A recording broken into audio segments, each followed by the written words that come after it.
ఆచి చికెన్ మసాలా. రోజుకు ₹1,00,00,000 సంపాదన.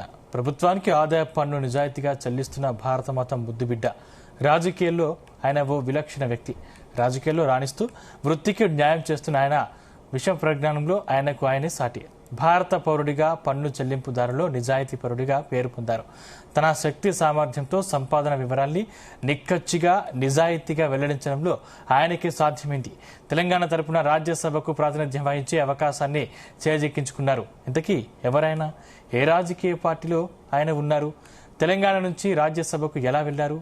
G Telugu news special focus ఇప్పుడు చూద్దాం.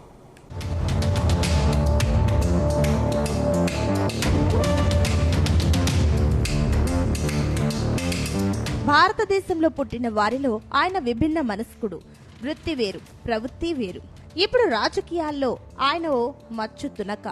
సంపాదనలో ప్రభుత్వానికి పన్ను చెల్లించాలంటే తప్పుదారులు వెతుక్కునే వారున్న ఈ రోజుల్లో ఆయన సంపాదించిన ప్రతి పైసాలో నిజాయితీకి నిలువుటద్దమేనని నిరూపిస్తోంది. ప్రతి ఏటా భారత ప్రభుత్వానికి ఆదాయ పన్ను చెల్లింపుదారుల్లో ఆయన ప్రత్యేకతను సంతరించుకున్న వ్యక్తిగా గుర్తింపు పొందారు. పుట్టింది ఎక్కడైనా ఆయన ఎదిగిన తీరు, ఉన్నతమైన వ్యక్తిత్వం దేశానికి ఆదర్శమైంది. విద్యావంతుడిగా, ప్రజ్ఞానవంతుడిగా రాణించారు. న్యాయవాద పట్టా పొందిన ఆయన తెలంగాణ తరపున రాజ్యసభకు ప్రాతినిధ్యం వహించే అవకాశాన్ని అందిపుచ్చుకున్నారు. భారతదేశ రాజకీయాల్లో అరుదైన వ్యక్తిత్వం కలిగిన వ్యక్తి ఆయనే అభిషేక్ మను సింఘ్వి.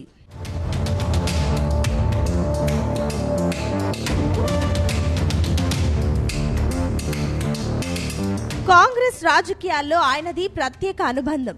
న్యాయవాద వృత్తిలో పరిణితి సాధించారు. అపారమైన అనుభవం ఆయన సొంతం. అభిషేక్ మను సింఘ్వి రాజస్థాన్లోని జోధ్పూర్ లో ఫిబ్రవరి 24, 1959న జన్మించారు. అమ్మ కమలా సింఘ్వి, తండ్రి డాక్టర్ లక్ష్మీమాల్ సింఘ్వి. చిన్నప్పటి నుంచే చదువులో బాగా రాణించారు. ఢిల్లీలోని సెయింట్ కొలంబియా యూనివర్సిటీలో చదువుకున్నారు. BA హానర్స్ పట్టా సొంతం చేసుకున్నారు. మాస్టర్స్ డిగ్రీ పూర్తి చేశారు. ఆ తర్వాత ఢిల్లీ యూనివర్సిటీ పరిధిలో సెయింట్ స్టీఫెన్స్ కళాశాల, ఢిల్లీ యూనివర్సిటీ, ట్రినిటీ కళాశాల, యునైటెడ్ కింగ్డమ్ లో కేంబ్రిడ్జ్ యూనివర్సిటీ, హార్వర్డ్ యూనివర్సిటీలలో వివిధ కోర్సుల్లో డిగ్రీ పట్టాలు పొందారు. పబ్లిక్ ఇంట్రెస్ట్ లిటిగేషన్స్ లో PhD చేశారు. న్యాయవాద పట్టా పొందారు. వృత్తిపరంగా అపారమైన పరిజ్ఞానాన్ని సొంతం చేసుకున్నారు. చిన్న వయసులోనే సుప్రీంకోర్టు న్యాయవాదిగా మంచి గుర్తింపు పొందారు.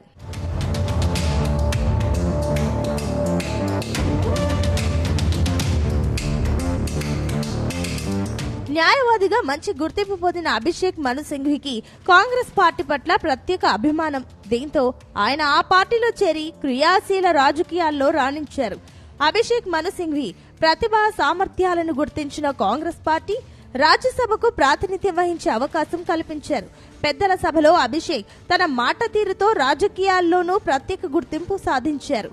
సుప్రీంకోర్టు బార్ అసోసియేషన్ మాజీ ఉపాధ్యక్షుడిగా ప్రాతినిధ్యం వహించారు. ఇప్పుడు తాజాగా తెలంగాణ కోటాలో అభిషేక్ మను సింఘ్వి రాజ్యసభకు ఎంపికయ్యారు. సుప్రీంకోర్టు న్యాయవాదిగా 34 ఏళ్ల వయసులో చేరిన అభిషేక్ మను సింఘ్వి 37 ఏళ్ల వయసులోనే అడిషనల్ సొలిసిటర్ జనరల్ గా నియమితులయ్యారు.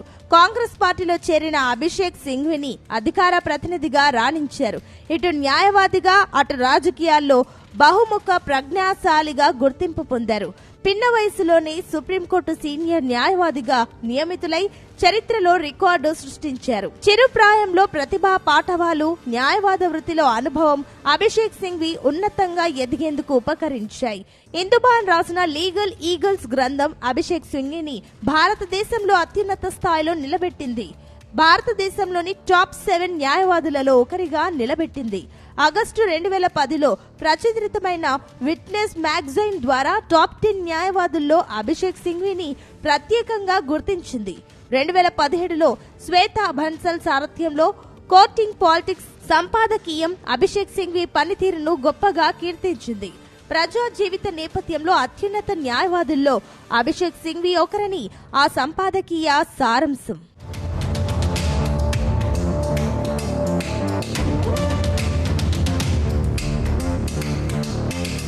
ప్రతిభావంతుడు, విషయ పరిజ్ఞానాన్ని అభిషేక్ మను సింఘ్విని 2006లో రాజ్యసభకు ఎంపిక చేసింది.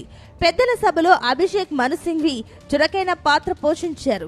ప్రివిలేజెస్ కమిటీ, పట్టణాభివృద్ధి మంత్రిత్వ శాఖ సంప్రదింపుల కమిటీ, రాజ్యాంగ న్యాయ సంబంధ కమిటీల్లో కీలక పాత్ర పోషించారు. ప్రజా వ్యవహారాలు, న్యాయం, చట్టం సంబంధ కమిటీల్లో ప్రాతినిధ్యం వహించారు. 2010లో విదేశీ వ్యవహారాలు సంప్రదింపుల కమిటీలో సభ్యుడిగా ఉన్నారు. 2011లో సాధారణ ప్రజా ప్రయోజనాల కమిటీలో సభ్యుడిగా కీలక పాత్ర పోషించారు. 2012లోనూ రాజ్యసభకు వరుసగా రెండోసారి ఎన్నికయ్యారు. ప్రజా వ్యవహారాలు, న్యాయం, చట్టం కమిటీకి చైర్మన్ గా వ్యవహరించారు. ప్రజా సమస్యల పరిష్కారం విభాగం, న్యాయం, చట్టం సంబంధ కమిటీల్లో సభ్యుడిగా వ్యవహరించారు. రక్షణ కమిటీ, పట్టణ వ్యవహారాలు, గృహ నిర్మాణ శాఖ సంప్రదింపుల కమిటీ సభ్యుడిగా పనిచేశారు. 2017లో వాణిజ్య కమిటీకి ప్రాతినిధ్యం వహించారు. 2018లోనూ మూడోసారి రాజ్యసభకు ఎంపికయ్యారు. హోం వ్యవహారాల కమిటీ సభ్యుడిగా ప్రాతినిధ్యం వహించారు. 2019లో పట్టణ వ్యవహారాలు, గృహ నిర్మాణ మంత్రిత్వ శాఖ సంప్రదింపుల కమిటీ సభ్యులుగా, ప్రపంచ వ్యవహారాలు భారతీయ మండలి సభ్యుడిగా పనిచేశారు. వాణిజ్య, హోం అఫైర్స్ కమిటీలోనూ అభిషేక్ మను సింఘ్వి ప్రాతినిధ్యం వహించి ప్రభుత్వానికి కీలక సూచనలు, సలహాలిచ్చారు.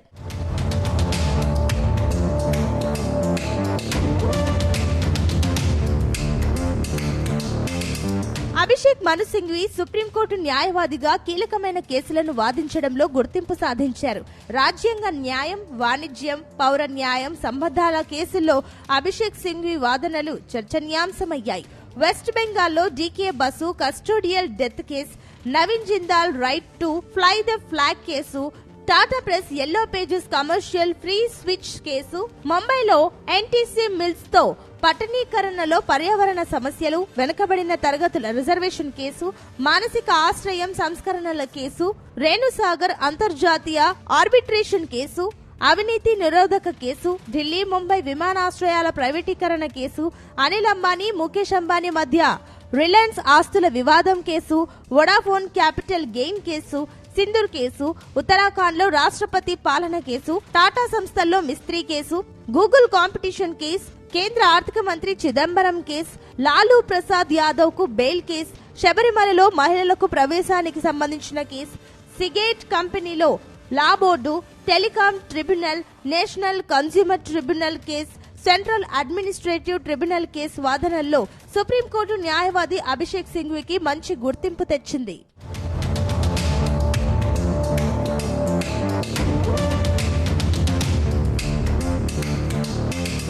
న్యాయవాద వృత్తి ద్వారా సంపాదనలు వచ్చే మొత్తంలో ఆదాయపు పన్నును నిక్కార్సుగా చెల్లించే న్యాయవాదిగా అభిషేక్ సింఘ్వికి మంచి గుర్తింపు ఉంది.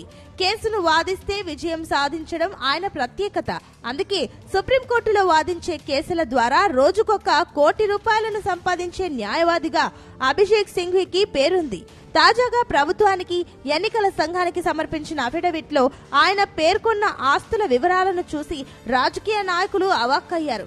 తెలంగాణ తరపున రాజ్యసభకు నామినేషన్ పత్రాలను దాఖలు చేశారు.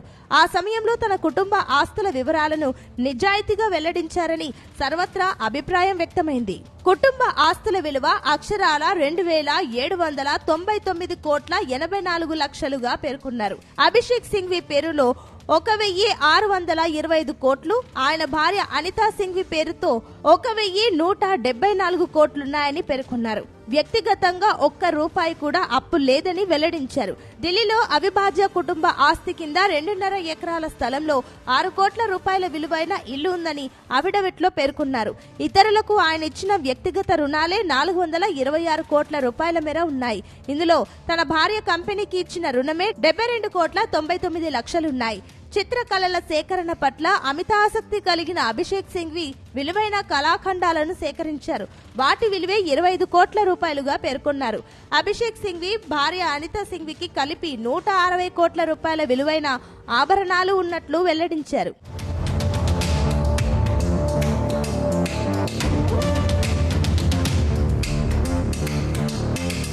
రాజకీయ రాజకీయాల్లో రాణిస్తూ సుప్రీంకోర్టు న్యాయవాదిగా పనిచేస్తూ రోజువారీగా ₹1 సంపాదనతో నిజాయితీగా ఆదాయ పన్ను చెల్లించే వారిలో అభిషేక్ సింఘ్వి ముందున్నారు.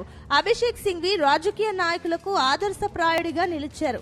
ఆస్తుల వివరాలను నిక్కచ్చిగా నిజాయితీగా వెల్లడించిన వారిలో అభిషేక్ సింఘ్వి ఆయనకు ఆయనే సాటిగా నిలిచారనే అభిప్రాయం సర్వత్రా వ్యక్తమవుతోంది.